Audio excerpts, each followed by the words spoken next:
Since March 16, 2025, we are providing solutions for the Uttar Pradesh Polytechnic Combined Entrance Test.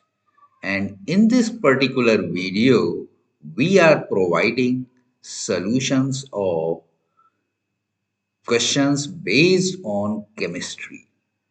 तो देखिए, Uttar Pradesh polytechnic के संयुक्त प्रवेश परीक्षा के लिए हम लोग ये वीडियो तैयार कर रहे हैं और 16 मार्च से हम लोग इस संबंध में वीडियो बना के आपको दे रहे हैं। तो इस वीडियो में यानी आज के वीडियो में हम लोग रसायन विज्ञान के ऊपर आधारित कुछ प्रश्नों के हल आपको दे रहे हैं। तो आप खुद भी इनको समझिए अगर आपके लिए यूजफुल है, और अपने जानने वालों को भी शेयर करिए ताकि वो भी इसका फायदा उठा सकें। Thank you. तो देखिए, ये इस सेट का 76वां प्रश्न है और केमिस्ट्री का ये पहला प्रश्न है। तो इस पेपर सेट में यानी ये जो हम आपको पॉलिटेक्निक का एंट्रेंस टेस्ट का सेट ये हल करके दिखा रहे हैं, इसमें 50 पहले प्रश्न जो है वो गणित यानी मैथमेटिक्स पे आधारित होते हैं। इसके बाद अगले 25 फिजिक्स यानी भौतिक विज्ञान पे आधारित होते हैं, और उसके बाद के 25 क्वेश्चन जो हैं वो रसायन विज्ञान यानी केमिस्ट्री पर आधारित होते हैं। तो ये 76वां प्रश्न है, यानी यहाँ से केमिस्ट्री के प्रश्न शुरू हो रहे हैं, और आज के इस वीडियो में हम केमिस्ट्री यानी रसायन विज्ञान के जो प्रश्न हैं उनको हल करके दिखाएंगे। तो इस प्रश्न में पूछा है अम्ल की शक्ति का सही क्रम कौन सा है। तो देखिए, इसमें 3 तरह के ये एसिड्स दिखाए गए हैं। एक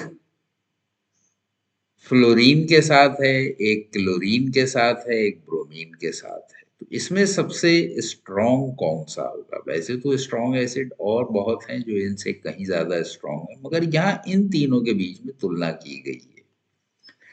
तो जब हम बात करते हैं किसी एसिड की कंसंट्रेशन की या उसकी तीव्रता की, तो कंसंट्रेशन एक अलग चीज है कि उसमें पानी कितना मिला हुआ है, वो उस पर डिपेंड करेगा। जितना पानी मिलाते जाएंगे वो डाइल्यूट होता जाएगा, उसका असर कम होता जाएगा।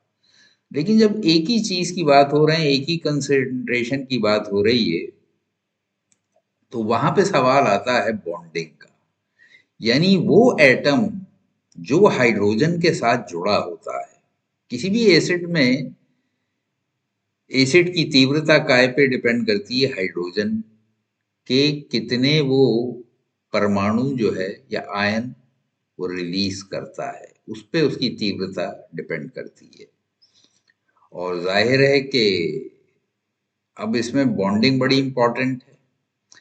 तो कोई भी कारक जो एनायन को अधिक स्थायी बनाता है, और स्थायी बनाने के लिए क्या है कि उनके बीच की बॉन्डिंग मजबूत हो, तो वो अम्लीता को बढ़ाता है। तो अब अगर हम बात करें इस ग्रुप के, अब ये कौन से ग्रुप में है, सारे ही हेलोजन ग्रुप में है, यानी 7वें ग्रुप में। इनके आउटर मोस्ट शेल में 7 इलेक्ट्रॉन होते हैं। तो अगर जैसे हाइड्रोजन की हम बात करें, इनका अगर मान लीजिए हम लोग ब्रोमीन ले लेते हैं, तो इसमें आउटर मोस्ट शेल में कितने इलेक्ट्रॉन होंगे, 7 इलेक्ट्रॉन होंगे, और हाइड्रोजन में एक होता है। तो इनके बीच में ये आयनिक बॉन्ड बनता है, ये अपना एक इलेक्ट्रॉन यहाँ दे देता है, तो ये H प्लस बन जाता है, और ये Br माइनस बन जाता है। यानी एक इलेक्ट्रॉन इसने ले लिया तो इसका एक नेगेटिव चार्ज बढ़ गया। अब इसके अंदर बॉन्डिंग मजबूत कब होगी, अब इसकी बॉन्डिंग पे ही इसकी तीव्रता डिपेंड करेगी। तो बॉन्डिंग मजबूत कैसे होगी कि उसकी पीरियोडिक टेबल में पोजीशन क्या है और उसमें कुल कितने शेल हैं, तो उस पर डिपेंड करेगी।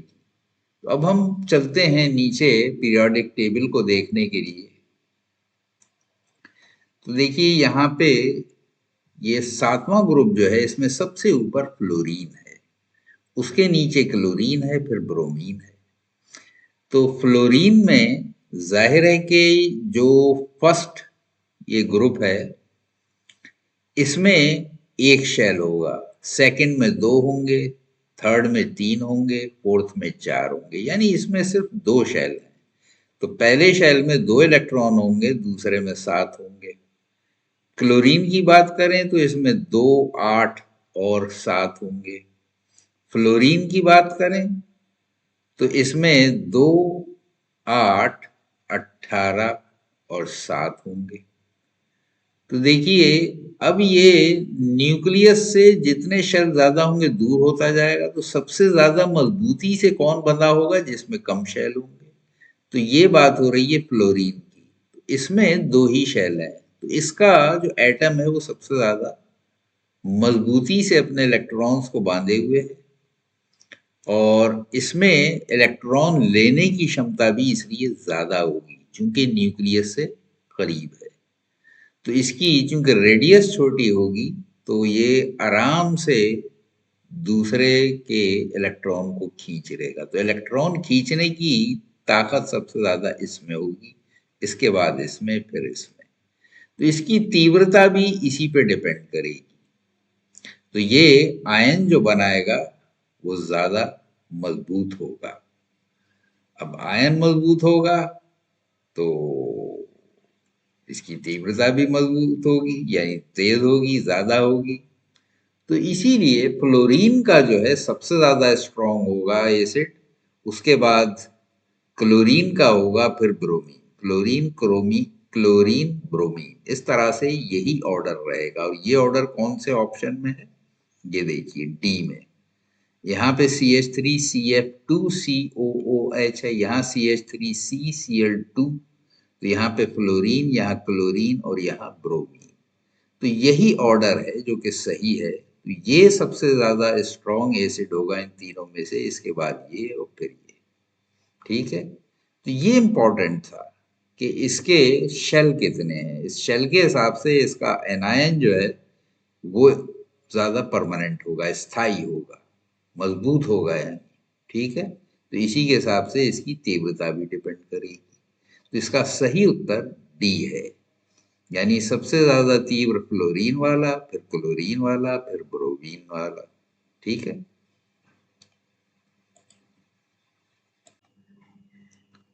तो ये देखिए 77वां प्रश्न है सेट का, यानी केमिस्ट्री का दूसरा प्रश्न है। तो इसमें पूछ रहे हैं निम्नलिखित में से कौन सा एंजाइम स्टार्च को तोड़ने में सहायक होता है। अब स्टार्च जो है हमारी जो आहार है उसका एक बहुत जरूरी अवयव है। चाहे आप किसी भी देश में चले जाएं, किसी भी इलाके में चले जाएं, किसी न किसी फॉर्म में हम लोग स्टार्च जरूर लेते हैं। चाहे वो गेहूं की रोटी खाएं या उसकी बनी हुई ब्रेड खाएं या चावल खाएं, इन सब में स्टार्च होता है। तो स्टार्च को तोड़ने में एमाइलेज एंजाइम सहायक होता है। तो ग्लूकोज जो है या स्टार्च, वो उसका फार्मूला होता है C6H12O6, और इसको जो पहला काम है वो लाइपेज कर देता है, जो कि हमारे मुंह में होता है। वो इसको सबसे पहले तोड़ने का काम शुरू करता है। तो हमारे मुंह में जो लार होती है वो इसको छोटे छोटे टुकड़ों में तोड़ देती है और इसको कन्वर्ट करके डेक्स्ट्रिन में कन्वर्ट कर देती है, जिसका फार्मूला है C6H10O5। अब इसमें N जो है कुछ भी हो सकता है, इसके कितने मॉलिक्यूल हैं, कितने इसकी पावर है, ये N की जगह 1 2 3 कोई भी नंबर हो सकता है। तो इसके ऊपर जब एमाइलेज का एक्शन होता है, ये एंजाइम जब इस पे काम करता है तो बनता है C12H22O11, जिसे माल्टोज कहते हैं। तो ये देखिए कैसे ये प्रोसेस होता है, इसको मैंने नीचे स्टेप बाय स्टेप दिखाया है इसके। अब यहाँ पे सबसे पहले तो मैंने यही बताया, जैसे अभी मैंने बताया कि एमाइलेज जो है स्टार्च को छोटे अणुओं में पचाते हैं। अब यहाँ पे एमाइलेज खाली दिया था, यहाँ पे लाइपेज नहीं दिया हुआ था। पेप्सिन दिया है, इन्वर्टेंज और ट्रिप्सिन। तो इनमें एमाइलेज ही ऐसा है जो स्टार्च को तोड़ता है। वैसे तोड़ने का काम तो हमारी राल जो है यानी लाइपेज वो शुरू कर देती है। तो एमाइलेज स्टार्च को छोटे अणुओं में पचाते हैं जिससे अंततः माल्टोज बनता है। तो आखिर में माल्टोज बनता है जिसे माल्टेज द्वारा दो ग्लूकोस अणुओं में विभाजित किया जाता है। तो यानी आखिरी फॉर्म क्या हो गई, वो ये हो गई ग्लूकोस। तो स्टार्च अधिकांश राष्ट्रीयताओं के लिए विशिष्ट मानव आहार का एक महत्वपूर्ण हिस्सा है। तो ये शुद्ध हिंदी में यहाँ पे लिख दिया है, लेकिन अभी जैसा मैंने बताया कि आप किसी भी मुल्क या किसी भी देश में चले जाएं, वहाँ पे स्टार्च किसी ना किसी फॉर्म में जरूर लिया जाता है। कोई रोटी खाता है, कोई ब्रेड खाता है, कोई नूडल खाता है, तो कोई बर्गर खाता है। इन सब में ही स्टार्च होता है, या तो गेहूं होगा या चावल होगा, कोई ना कोई स्टार्च की फॉर्म जरूर होती है। ये अनाज जितने भी हैं उन सब में क्या है, स्टार्च होता है। इसके बाद देखिए यहाँ पे बात हो रही है स्टार्च का पाचन मुख्य रूप से एमाइलेज नामक एंजाइम द्वारा होता है। तो मेन जो डाइजेशन है वो एमाइलेज के जरिए ही होता है, और ये एंजाइम दो तरह के होते हैं। तो सबसे पहले जैसे अभी मैंने बताया था लाइपेज, ये मुंह में लार ग्रंथियों द्वारा स्रावित होता है। जो मुंह में हमारी लार की ग्रंथियां हैं उनसे निकल के आता है। जैसे ही हम कुछ चबाना शुरू करते हैं ये हमारे मुंह में आ जाता है, भोजन को चबाने में, उसे लुगदी बनाने में, और उसको फर्स्ट कन्वर्जन में काम आता है। फर्स्ट कन्वर्जन क्या है, जैसे अभी मैंने बताया था, लाइपेज जो है इसको डेक्स्ट्रिन में बदल देता है। दूसरा जो ये फॉर्म है वो ये है, देखिए। तो डेक्स्ट्रिन जो है ये फर्स्ट इसका चेंज होके ये जो बनता है वो फॉर्म है, यानी स्टार्च सबसे पहले डेक्स्ट्रिन में कन्वर्ट होता है, जिसका फार्मूला ये ऊपर मैंने दे रखा है C6H10O5। तो स्टार्च को छोटे अणुओं में तोड़ना शुरू कर देता है जिन्हें डेक्स्ट्रिन कहा जाता है। तो अब इसको मैं थोड़ा सा ऊपर कर दूं। हाँ, तो इसके बाद बारी आती है अग्नाशय। अग्नाशय में क्या बनता है, अमाइलेज। अग्नाशय किसे कहते हैं, नॉर्मल भाषा में पैंक्रियाज डॉक्टरों के मुंह से आपने सुना होगा, तो अंग्रेजी में इसका नाम अग्नाशय का पैंक्रियाज है। तो ये अग्नाशय द्वारा स्रावित होता है, तो वहां पे ये बनता है अमाइलेज, और छोटी आंत में स्टार्च के पाचन को पूरा करता है। छोटी आंत में हमारा डाइजेशन जो शुरू होता है वो यहाँ पे पहुंच जाता है। तो पैंक्रियास से सीधा हमारी छोटी आंत में ये एंटर करता है, वहां ये बनता है पैंक्रियाज में, और यहाँ सप्लाई होता है। तो ये डेक्स्ट्रिन को और भी छोटे अणुओं में तोड़ता है जिन्हें ग्लूकोज कहा जाता है। इसका काम क्या है, डेक्स्ट्रिन को ग्लूकोज में तोड़ देता है, और ग्लूकोज रक्त प्रवाह में अवशोषित हो जाता है। ये हमारे खून में घुल जाता है और शरीर के दूसरे हिस्सों में सप्लाई कर दिया जाता है जहां ऊर्जा की जरूरत होती है, जहां एनर्जी की रिक्वायरमेंट होती है। ये ध्यान रखना महत्वपूर्ण है कि स्टार्च का पाचन माल्टेज और ग्लूको एमिलेज नामक अन्य एंजाइमों द्वारा भी सहायता प्राप्त करता है। तो ये दोनों भी हैं, माल्टेज और ग्लूको एमिलेज, ये भी मदद करते हैं इसमें डाइजेशन में। तो माल्टेज जो है ये डेक्स्ट्रिन को माल्टोज नामक शर्करा में तोड़ता है, तो ये डेक्स्ट्रिन को माल्टोज में तोड़ता है, और ग्लूको एमिलेज जो है ये माल्टोज को ग्लूकोज में तोड़ता है। तो इन सभी एंजाइमों के समन्वित कार्य से स्टार्च का पूर्ण पाचन होता है और शरीर को आवश्यक ऊर्जा प्रदान करने के लिए ग्लूकोज उपलब्ध होता है। ये ग्लूकोज ही हमें एनर्जी देता है, जो कि खून के जरिए हमारे पूरे बॉडी को सप्लाई हो जाता है। तो इस तरह से इसका जो सही आंसर है वो ये पहला वाला है, यानी एमाइलेज। तो यही हमारा सही आंसर है, यानी ए। तो 77 का ए इज द राइट आंसर।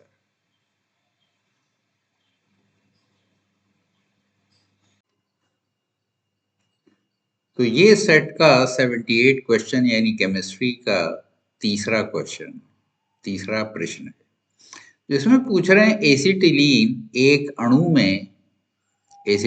के एक अणु में सिग्मा एवं पाई बंधों की संख्या क्रमशः है, यानी सिग्मा बॉन्ड और पाई बॉन्ड जो हैं इनकी तादाद क्या है, इनकी क्वांटिटी या नंबर कितना होता है। तो इसमें 4 ऑप्शन दिए हुए हैं, 3 सिग्मा एवं 2 पाई, 2 सिग्मा 3 पाई, 5 सिग्मा 2 पाई, 5 सिग्मा 3 पाई। तो अब यहाँ पे देखिए, ये मैंने इसका फार्मूला लिखा है एसिटिलीन का, जो कि HCCH, ठीक है। तो अब इसमें देखिए एक बॉन्ड तो ये रहा, एक बॉन्ड ये रहा जो कि C और H के बीच में, और C और C के बीच में ट्रिपल बॉन्ड होता है। अब इन ट्रिपल बॉन्ड में एक सिग्मा है और CH के बीच में भी सिग्मा है, इस CH के बीच में भी सिग्मा है, और ये नीचे के दोनों जो बॉन्ड हैं, ये दोनों बॉन्ड ये पाई बॉन्ड है। तो इस तरह से 2 पाई बॉन्ड हो गए और 3 सिग्मा बॉन्ड हो गए, 3 सिग्मा और 2 पाई। तो इसलिए एसिटिलीन C2H2 में 2 कार्बन परमाणुओं के बीच एक ट्रिपल बॉन्ड होता है, जिसमें एक सिग्मा और 2 पाई बॉन्ड होते हैं। साथ ही कार्बन परमाणुओं और हाइड्रोजन परमाणुओं के बीच 2 सिग्मा बॉन्ड होते हैं। तो इस तरह से ये ब्रेकअप मैंने पूरा एक्सप्लेन किया है यहाँ पे। तो इस तरह से इसका यही फर्स्ट वाला आंसर है, ए, ठीक है। तो यहाँ पे देखिए 3 सिग्मा का है, तो 1 2 और 3, ये रेड से जो मैंने दिखाए ये सिग्मा है, ये ब्लैक से जो दिखाए हैं ये पाई बॉन्ड है। तो इस तरह से टोटल 5 बॉन्ड है, 3 सिग्मा 2 पाई। तो यानी 78 का ए इज द राइट आंसर।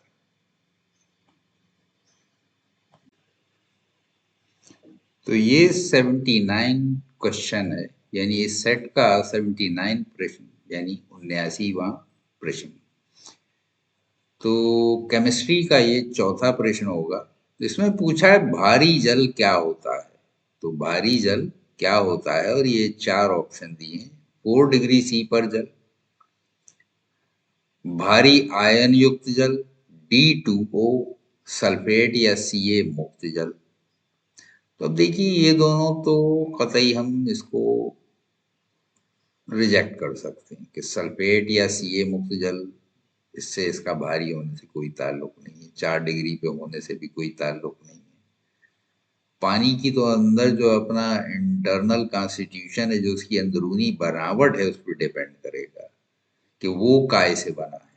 पानी में नॉर्मली क्या होता है, H2, 2 हाइड्रोजन के 1 ऑक्सीजन का। अब यहाँ पे भारी आयन युक्त जल कह दिया, भारी आयन काय का है ये क्लियर नहीं है, इसलिए इसे भी हम छोड़ देंगे। इसके बाद बचता है D2O। तो ये सही लिखा हुआ है, यहाँ पे हाइड्रोजन की जगह अगर भारी हाइड्रोजन ले ली जाए तो उसी को हम डी कहते हैं, ठीक है। यानी भारी जल यानी डी, ड्यूटेरियम ये जो है ये ही भारी हाइड्रोजन कहलाती है, तथा ऑक्सीजन का यौगिक जो है ये ड्यूटेरियम हो गया और ये ऑक्सीजन हो गया। तो 2 अणु इसके, 1 अणु इसका, तो ये मिलके पानी बनाते हैं, और ये वाला पानी जो है ये ही हमारा भारी जल कहलाता है। यानी हाइड्रोजन की जगह जब ड्यूटेरियम आ जाता है तो उसे हम भारी जल कहते हैं। तो इसका 1 भाग 6000 भाग साधारण जल के बराबर होता है, यानी जो नॉर्मल हमारा हाइड्रोजन है इससे ये 6000 गुना भारी है, तो इसीलिए ये भारी जल कहलाता है। तो इसका आंसर ये सी है, D2O। ये एक तरह की हाइड्रोजन की ही फॉर्म है जिसको भारी हाइड्रोजन भी हम कहते हैं। तो उसको हम डी से लिखते हैं, तो ये D2O जो है ये उसी का सिंबल है। ठीक है, तो यानी 79 का राइट आंसर इज सी।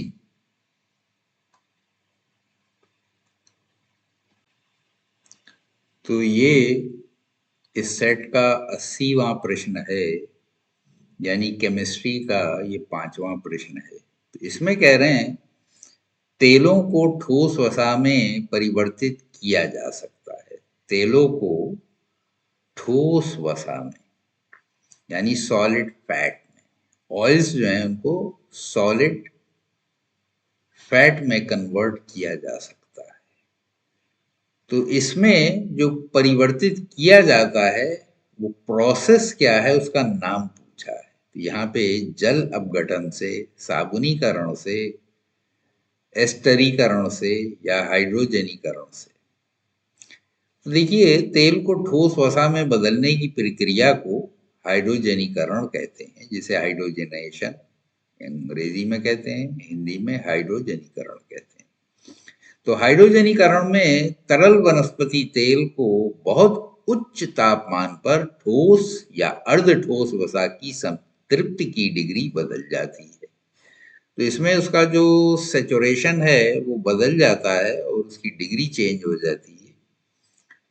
तो ये आपको ठोस फैट फिर मिल जाता है। तो पिघलने की सीमा जैसे कुछ महत्वपूर्ण भौतिक गुण जो हैं वो भी बदल जाते हैं। यही कारण है कि तरल तेल, जो पतला तेल आपको नजर आ जाता है, वो अर्ध ठोस यानी ट्रांस वसा बन जाता है, जिसे घी कहते हैं देसी भाषा में।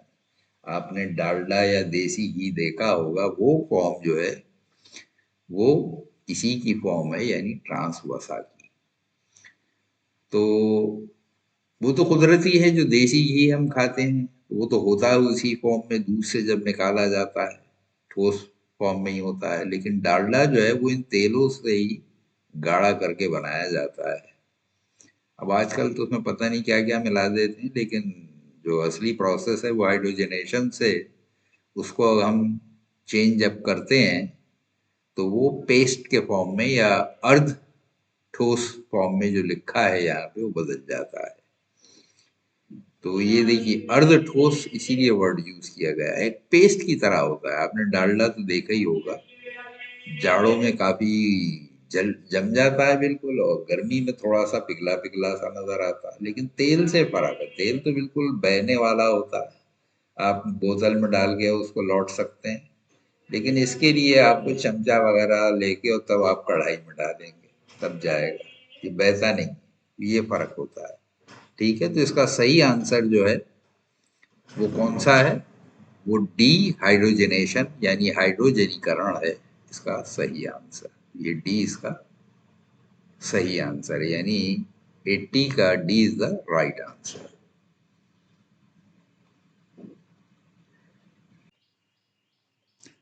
तो ये इस सेट का 81वां प्रश्न है, यानी 81 क्वेश्चन है, और केमिस्ट्री का 6 क्वेश्चन है, छठा क्वेश्चन है। तो इसमें पूछा है निम्नलिखित में से किसका प्रथम आयनन विभव सर्वाधिक होता है? आयनन विभव यानी आयोनाइजेशन पोटेंशियल। तो आयोनाइजेशन पोटेंशियल ही देखिए, नीचे मैंने मेंशन किए हैं। यूरेनियम का 4 eV होता है, आयरन का 7.9 eV होता है, हाइड्रोजन का 13.6 होता है और लिथियम का 5.4 होता है। तो यहाँ पे यूरेनियम, आयरन, हाइड्रोजन और लिथियम दिया था। तो यूरेनियम जो है इसका 4 eV है, आयरन का 7.9, हाइड्रोजन का 13.6। तो जैसे हम यहाँ देख रहे हैं लिथियम का 5.4, तो सबसे बड़ा नंबर क्या हुआ? 13.6। तो यानी इसी का सर्वाधिक है, यानी सबसे ज्यादा है, सबसे हाई है। तो ये सबसे कम है यूरेनियम का, आयरन का उसके बाद, और यानी 13.6 के बाद आयरन का है, और आयरन के बाद लिथियम का है, वो सबसे कम यूरेनियम का है। तो यहाँ पे इन्होंने पूछा था सर्वाधिक, तो सर्वाधिक जो है वो हाइड्रोजन का है, क्योंकि इसकी वैल्यू सबसे ज्यादा है 13.6। तो this is the right answer.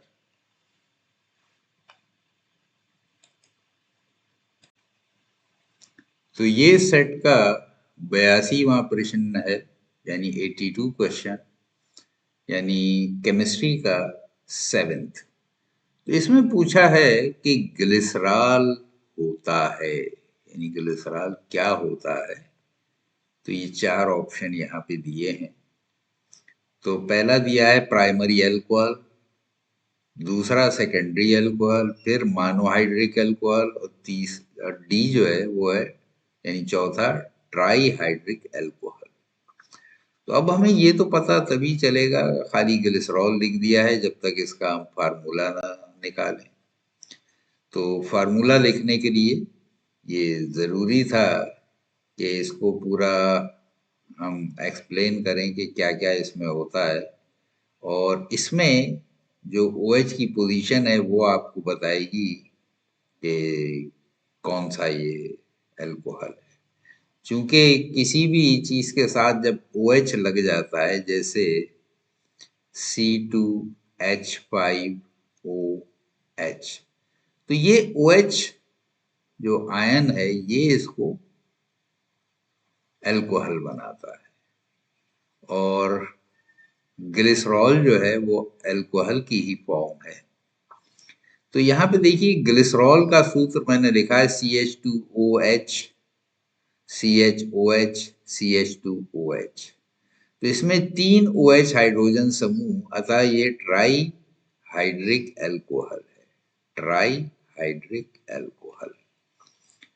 तो यहाँ पे मैंने इसको और एम्फेसाइज किया है, इसके OH जहां जहां आए थे मैंने इनको ब्लैक से दिखा दिया और इनको नंबर दे दिया। तो 1 देखिए, पहला ये था, दूसरा ये था, तीसरा ये था। तो इस तरह से ये 3 हो गए OH के आयन। तो जब 3 आयन होंगे तो इसे हम ट्राई कहेंगे। ट्राई का मतलब 3 होता है, 3 हाइड्रोक्सिल आयन। ठीक है, यहाँ ट्राई है तो ट्राई का मतलब 3 होता है, और OH क्या है, हाइड्रोक्सिल आयन है, तो इसलिए ट्राई हाइड्रिक अल्कोहल। ठीक है, तो इस तरह से डी जो है, यानी ट्राई हाइड्रिक अल्कोहल, यही इसका सही उत्तर होगा। तो D is the right answer for question number 82।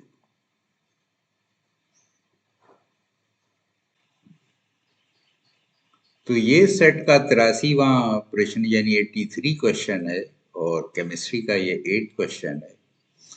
तो इसमें पूछ रहे हैं निम्नलिखित में से कौन सी एक गैस किण्वन में हमेशा निकलती है। अब ये किण्वन जो आया है, इसका मतलब आपको पता होना चाहिए, तभी इसका आंसर दे सकते हैं। तो इसलिए सबसे पहले मैं आपको यही एक्सप्लेन करूंगा।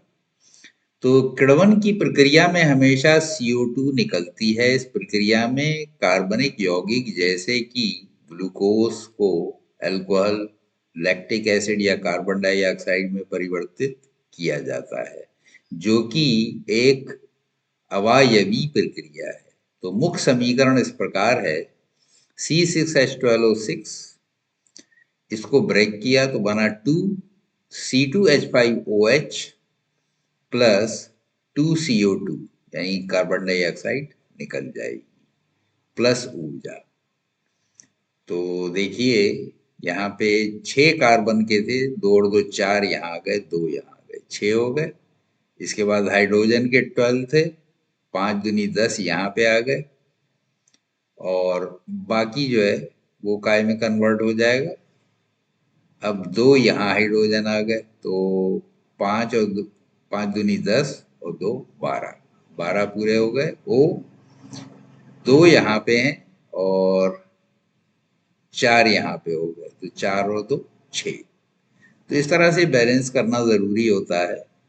तो C6H12O6 को जब हमने ब्रेक किया तो 2C2H5, यानी इथाइल अल्कोहल और कार्बन डाइऑक्साइड निकली, और ऊर्जा निकली, एनर्जी। तो अब मैं आपको एग्जैक्टली बताऊंगा कि अभी जैसे किण्वन की बात हुई थी, किण्वन है क्या चीज, और अवायवी, ये 2 वर्ड आए हैं जो टिपिकल हैं, तो उनको समझ लीजिए। तो किण्वन जो है एक ऐसी प्रक्रिया जिसमें सूक्ष्म जीवी, माइक्रो ऑर्गेनिज्म जो है, वो जैसे कि खमीर और बैक्टीरिया ऑक्सीजन की अनुपस्थिति में कार्बन यौगिक को तोड़ते हैं, जिससे ऊर्जा और अन्य उत्पाद बनते हैं। तो इस प्रोसेस को, जिसमें बैक्टीरिया जो है ऑक्सीजन की एब्सेंस में किसी चीज को, किसी कंपाउंड को ब्रेक कर देते हैं, और कंपाउंड भी काहे का, कार्बन का। तो अवयवी क्या है, ऑक्सीजन की अनुपस्थिति में होने वाला, यानी बिना ऑक्सीजन की प्रेजेंस के जो प्रोसेस हो उसे अवयवी कहते हैं। एनारोबिक जिसे हम इंग्लिश में कहते हैं।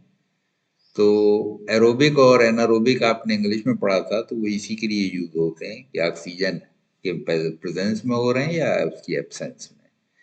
तो जाहिर है कि यहाँ पे पूछा है कि कौन सी गैस निकलती है, तो कार्बन डाइऑक्साइड ही निकलती है, क्योंकि कार्बन के जो कंपाउंड है उन्हीं को ब्रेक किया जाता है। तो यहाँ पे जैसे दिखाया है मैंने कि कार्बन डाइऑक्साइड निकल रही है। तो ऐसे जितने भी प्रोसेस हैं जिसमें कार्बन के कंपाउंड्स को ब्रेक किया जाता है, तो वहां पे कार्बन डाइऑक्साइड निकलती है। और ब्रेक करने वाले आमतौर पे कौन है, बैक्टीरिया है।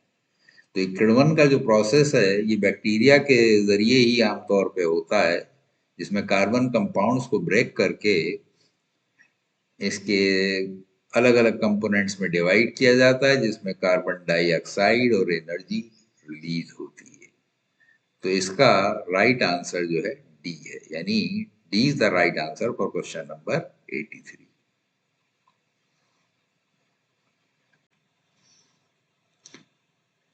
तो ये 84वां प्रश्न है इस सेट का, यानी केमिस्ट्री का ये 9वां प्रश्न है।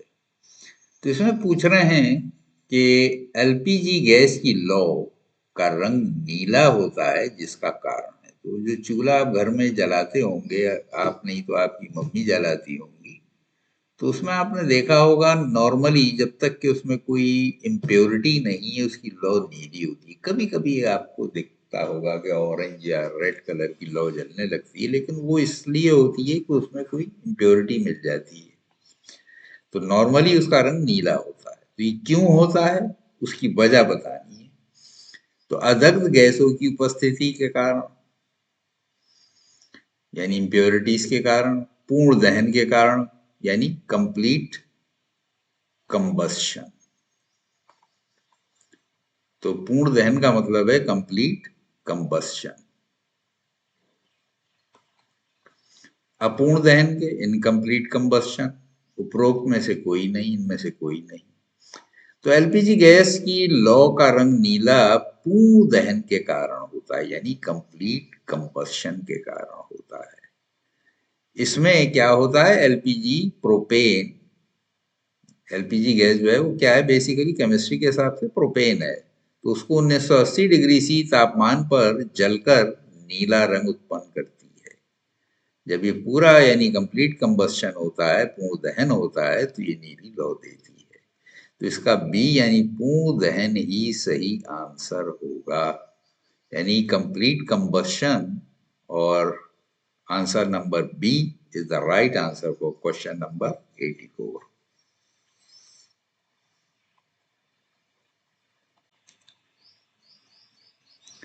तो ये 85वां क्वेश्चन है इस सेट का, यानी केमिस्ट्री का 10वां प्रश्न है। तो इसमें कह रहे हैं प्लास्टर ऑफ पेरिस में जल मिलाने पर सेट होकर बनता है। ये 4 ऑप्शन दिए, CaSO4, 2H2O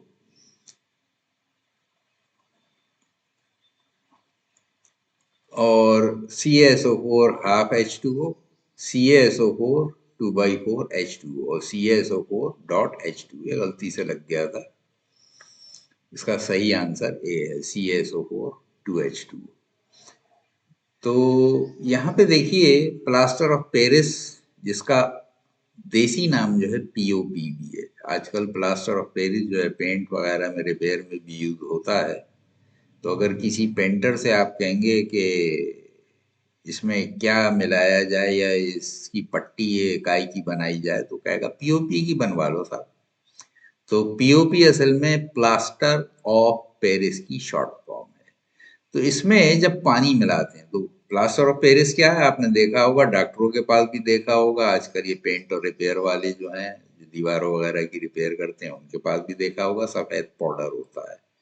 तो उसमें अगर पानी मिला दिया जाए तो वो फौरन ही जमना शुरू हो जाता है, थोड़ी देर के अंदर ही जम जाता है, बहुत जल्दी। तो पानी मिलाने से सूखने पर वो सेट हो जाता है। तो आपने देखा ही होगा प्लास्टर, वो बहुत जल्दी क्या होता है कि उसको लगा देते हैं और वो मिनटों के अंदर वो सेट होके ठोस बन जाता है, अर्थात पाउडर से ठोस बन जाता है, जिसका समीकरण ये है। तो ये जो CaSO4 आपको मिलता है पाउडर की फॉर्म में, उसमें भी आधा मॉलिक्यूल पानी का रहता है। तो इसमें जब हम पानी मिलाएंगे, जब और पानी इसमें मिलाया जाता है तो 2CaSO4 2H2O ये बन जाता है। देखिए 3H2O था और यहाँ पे CaSO4 हाफ H2O था, तो इसको 2 से मल्टीप्लाई किया बैलेंस करने के लिए, इधर 3 से कर दिया। तो अब देखिए, अब यहाँ 2 चूंकि कॉमन ले लिया तो 2 टू द 4 हो गया, तो 3 मॉलिक्यूल पानी के यहाँ हो गए, आधा यहाँ, आधे को 2 से गुणा किया तो 1 हो गया, 3 और 1 4 हो गया। तो 2 दूनी 4 मॉलिक्यूल इस तरह से पानी के हो गए, तो इस तरह से बैलेंस हुआ है। तो आप सोचेंगे क्या ये 2 और 3 से मल्टीप्लाई कर दिया है, तो ये बैलेंस करने के लिए किया है। तो इसका राइट आंसर यही है, CaSO4 2H2O। तो ये क्वेश्चन नंबर 85 का राइट आंसर इज ए।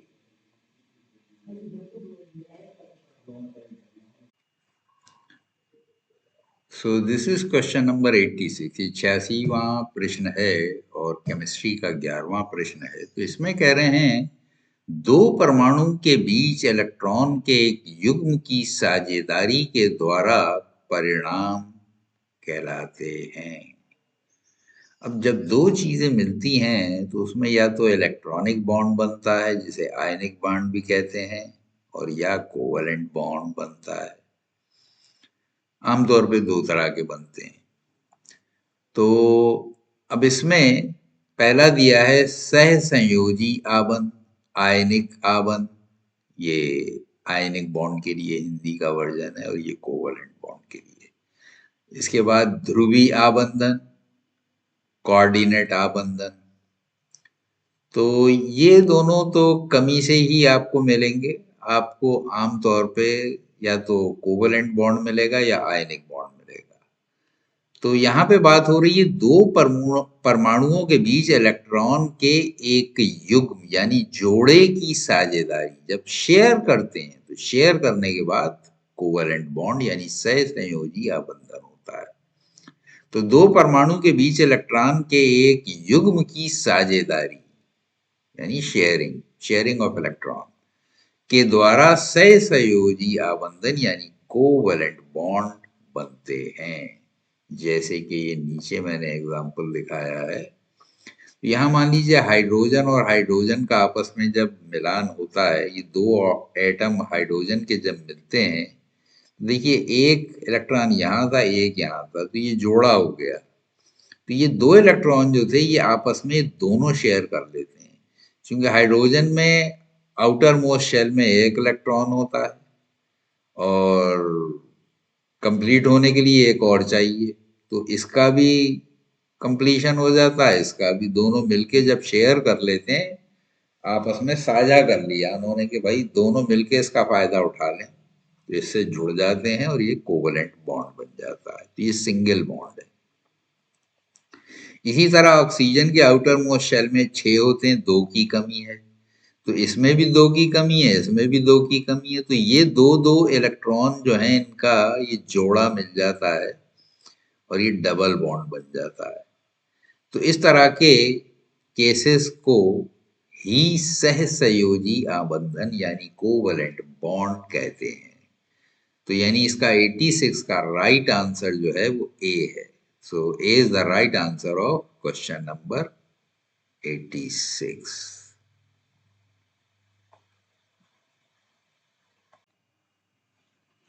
तो ये सेट का 87वां प्रश्न है और केमिस्ट्री का ये 12वां प्रश्न है, जिसमें इन्होंने पूछा है बेंजीन। का रासायनिक सूत्र क्या है? तो इन्होंने 4 ये फार्मूले दिए हुए हैं, इसमें से बेंजीन का आपको छांटना है। तो C7H7, C5H5, C6H6 और DC6H8। तो यानी C6H6 यही बेंजीन का फार्मूला होता है। तो इसकी खास पहचान यही है कि जितने कार्बन के एटम होते हैं उतने ही हाइड्रोजन के होते हैं। नीचे इसका मैंने पूरा स्ट्रक्चर भी दिखाया है। तो बेंजीन का रासायनिक सूत्र C6H6 है और इसका स्ट्रक्चर ये नीचे देखिए दिखाया है। तो इसमें C और C के बीच में सब में डबल बॉन्ड होगा, जहां जहां C से C जुड़ा हुआ है, और बाकी सब सिंगल बॉन्ड होंगे। तो देखिए ये हाइड्रोजन 1 ये हो गया, 2 ये हो गया, 3 ये हो गया, चौथा ये हो गया, पांचवा ये हो गया, छठा ये हो गया।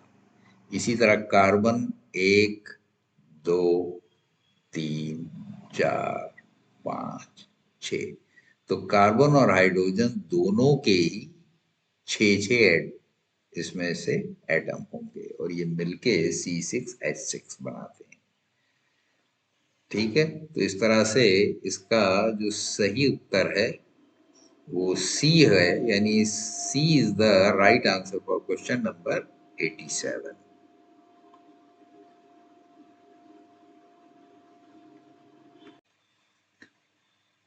तो this is 88 question of this set. ये सेट का 88वां क्वेश्चन है, यानी केमिस्ट्री का 13वां प्रश्न। तो इसमें कह रहे हैं एल्कीन समजात श्रेणी का सामान्य सूत्र है। तो ये देखिए आखिर के कुछ क्वेश्चन बहुत इजी थे। तो यहाँ पे एल्कीन का फैमिली फार्मूला क्या है? तो CnH2n, CnH2n+2, Cn2n-2, इनमें से कोई नहीं। कौन सा है?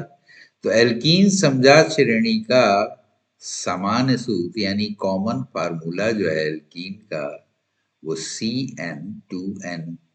CnH2n ही होता है, जैसे कि CH2, C2H4 आदि।